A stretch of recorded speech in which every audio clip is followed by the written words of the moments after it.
Courage over comfort is the quiet, relentless choice to step into what is hard and true instead of hiding in what feels easy and safe. Because while comfort may protect us from risk, it also protects us from growth, and the essence of an undefeatable spirit is forged not in the soft shelter of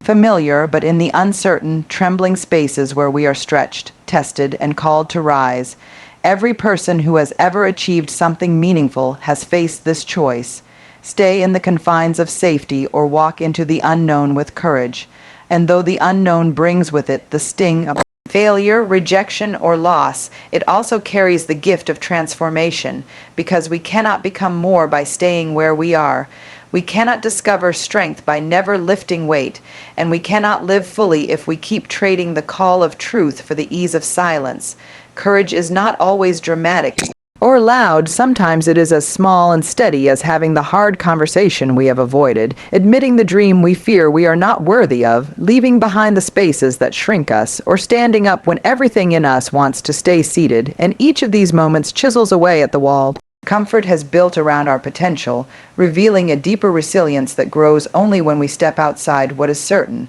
Comfort whispers that safety is enough, that predictability equals peace, but the spirit longs for more, and every time we deny that call, we pay the price in regret, because comfort protects us from immediate pain but exposes us to long-term emptiness, while courage, though it stings, creates a life marked by depth, meaning, and an inner strength that cannot be broken. To choose courage over comfort is to accept that we will fall, that we will be hurt, that we may face rejection, but it is also to trust that within those moments lies the raw material of resilience, because every setback faced with courage teaches us that we can endure. Every fear confronted teaches us that we are braver than we believed, and every risk taken expands the territory of our lives far beyond the small circle that safety allows. Courage is not the absence of fear, but the decision to act in spite of it. And when we choose it consistently, we create a pattern of resilience, a spirit that bends but refuses to break,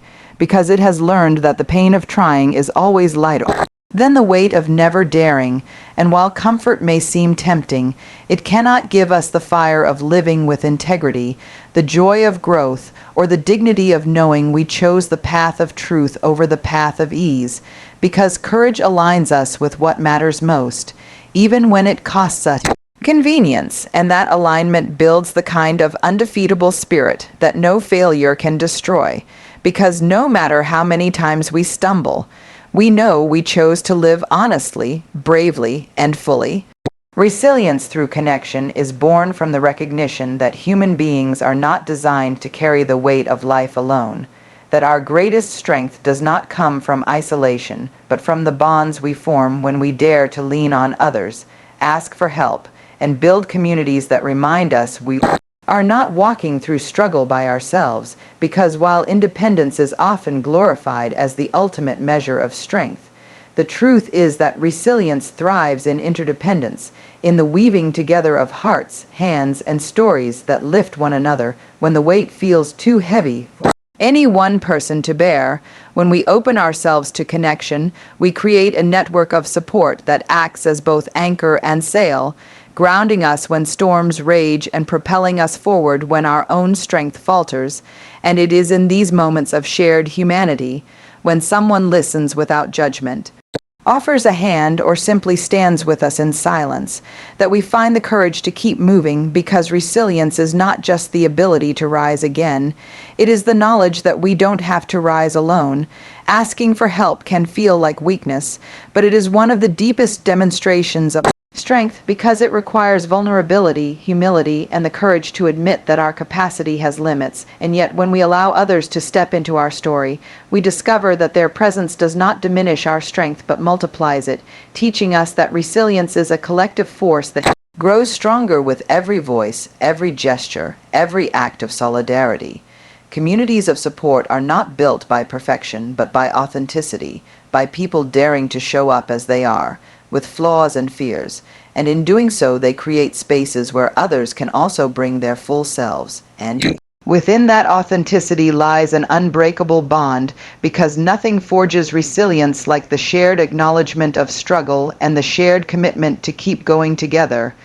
Connection allows us to borrow hope when our own runs dry, to lean into courage when our own feels fragile, and to hold onto faith when our own hands are too tired to grip. And in those borrowed moments, we learn that resilience is not an individual achievement, but a collective miracle.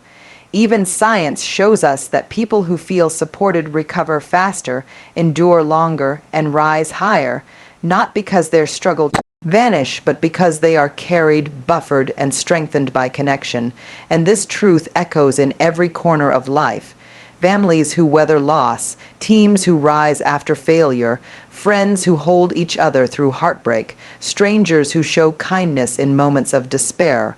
all reminding us that resilience is not built in isolation but in the fabric of community. The undefeatable spirit is not the one who stands alone against the world, but the one who knows how to stand with others, how to both give and receive support, how to weave strength from shared experience, and in that weaving, to create something stronger than any of us could ever build on our own. Because when we choose connection, we choose to be part of a force larger than ourselves, a force that holds us up when we falter, pushes us forward when we hesitate, and reminds us that though life will bring us to our knees, together we will always rise again. Redefining strength begins with challenging the illusion that being undefeatable means never falling, never failing, or never experiencing pain, because life inevitably tests us with moments that bring us to our knees, and pretending otherwise only leaves us fragile when those moments arrive. Strength is not in the absence of hardship, but in the persistence to rise despite it, in the willingness to get back up when everything in us feels heavy, in the decision to face the day again even when yesterday felt like defeat, because courage is born not in flawless victories, but in the raw, unpolished moments where we stand in the wreckage of disappointment and still whisper, "Not yet done." And the human spirit proves itself undefeatable not when it is shielded from storms, but when it learns how to stand, soaked and trembling, in the rain and still move forward. We often measure strength by outcomes, by who wins, who achieves, who conquers. But the deeper truth is that the measure of strength lies in endurance, in the quiet resilience that refuses to let failure define the ending, in the small acts of getting out of bed, showing up again, daring to love again, trusting again, risking again, because strength is not polished perfection but relentless recommitment. We are taught to equate strength with invulnerability, but being undefeatable is the opposite. It's about embracing our vulnerability and still choosing to move, still choosing to believe that we are more than our setbacks, because every fall carries within it the chance to practice rising. Every crack in our foundation reveals where we can grow stronger. Every loss offers a lesson that endurance can weave into wisdom. Strength is not about being untouched. It is about being touched deeply and still choosing to keep our hearts open, because shutting down, staying down, giving up may feel like protection, but it robs us of the growth that only standing back up can offer. And so to be undefeatable is to acknowledge the bruises, the scars, the trembling hands, and still say, "I will rise again." And when we live from that truth, we begin to realize that life does not require us to be flawless warriors, but resilient learners, that the dignity of strength is not in pretending to be unbreakable, but in showing the world that broken does not mean finished, that falling does not mean failing, that standing again is itself victory, and in every rise after every fall we redefine what it means to be strong.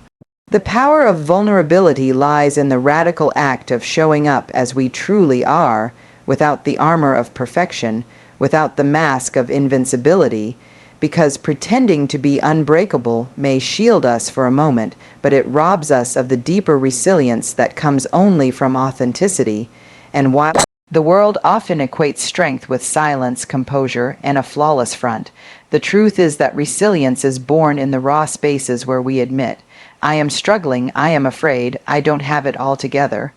And instead of crumbling, we find that the courage to be seen in our imperfection actually makes us stronger, not weaker. Vulnerability is the place where we meet ourselves honestly, where we stop performing and start living, where we recognize that owning our story, including the chapters filled with pain and mistakes gives us the power to write the next one with intention, and it is in this honesty that connection becomes possible, because people cannot truly love us if we never let them see us, and without connection, resilience has no roots. But when we dare to reveal the parts of ourselves that feel tender or unworthy, we invite in support, empathy, and understanding, all of which become fuel for rising when life knocks us down. The paradox of vulnerability is that by admitting we are breakable, we discover an undefeatable spirit, because strength without cracks is brittle.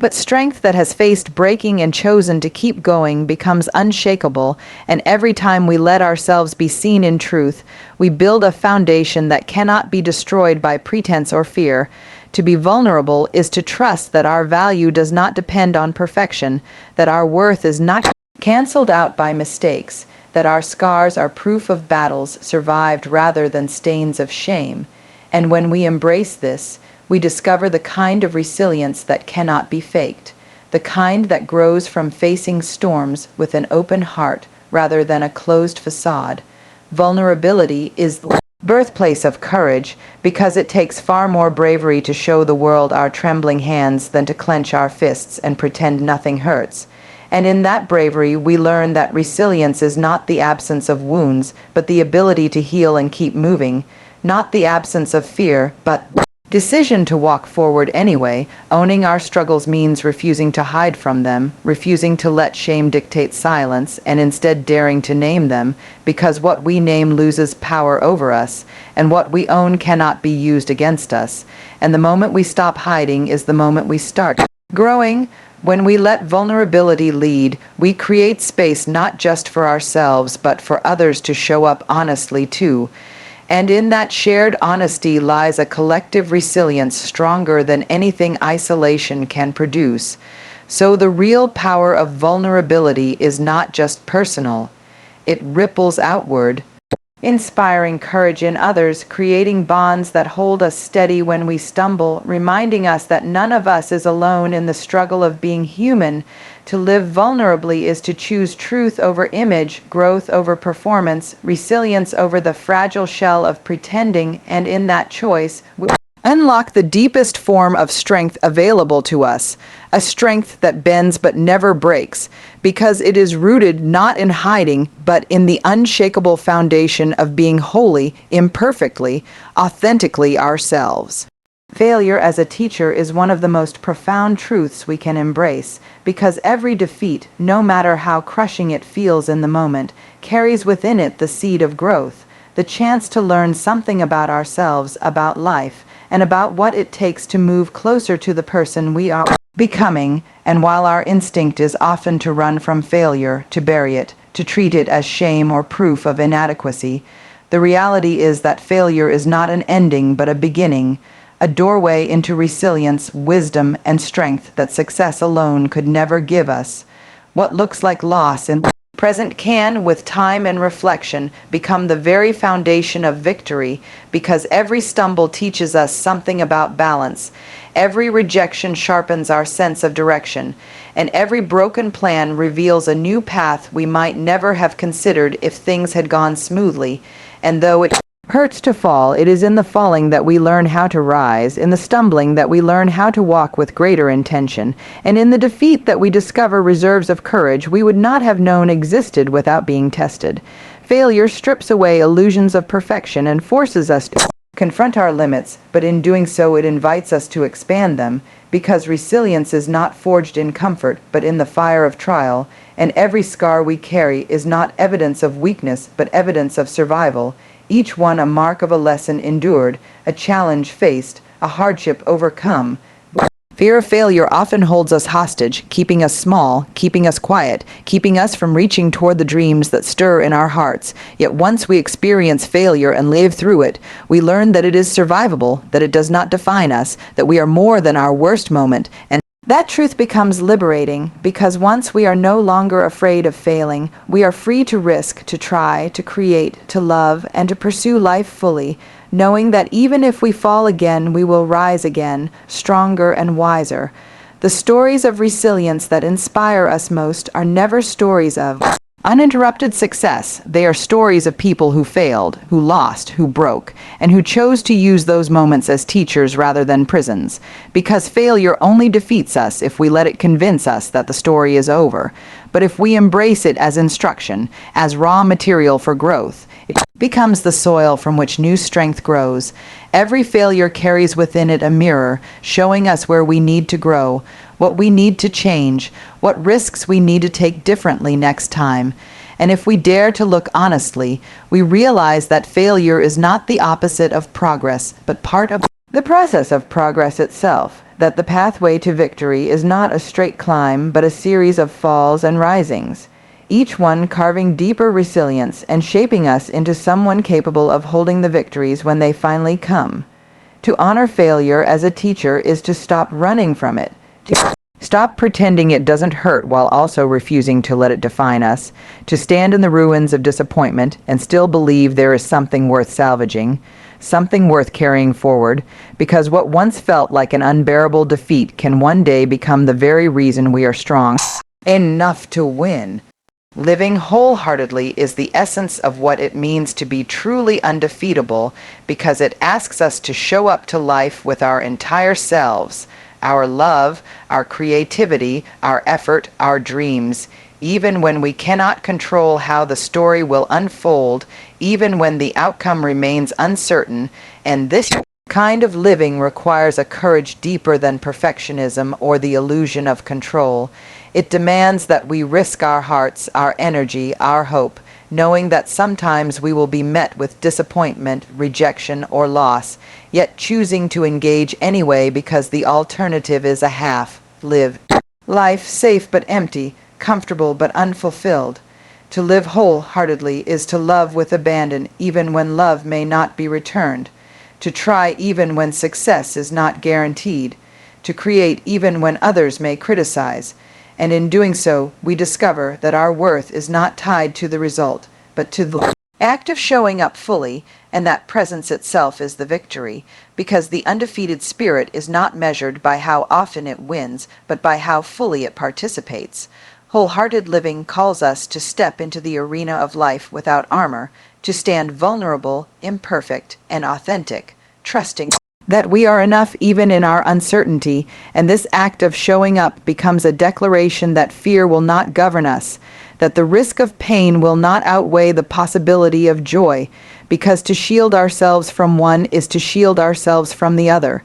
In living wholeheartedly, we reject the lie that safety is the same as happiness. We recognize that joy is found in the attempt, in the process, in the courage to take part in the messy, beautiful unfolding of our lives. And every time we choose to risk love, to risk trying, to risk creating, we carve resilience into our spirit,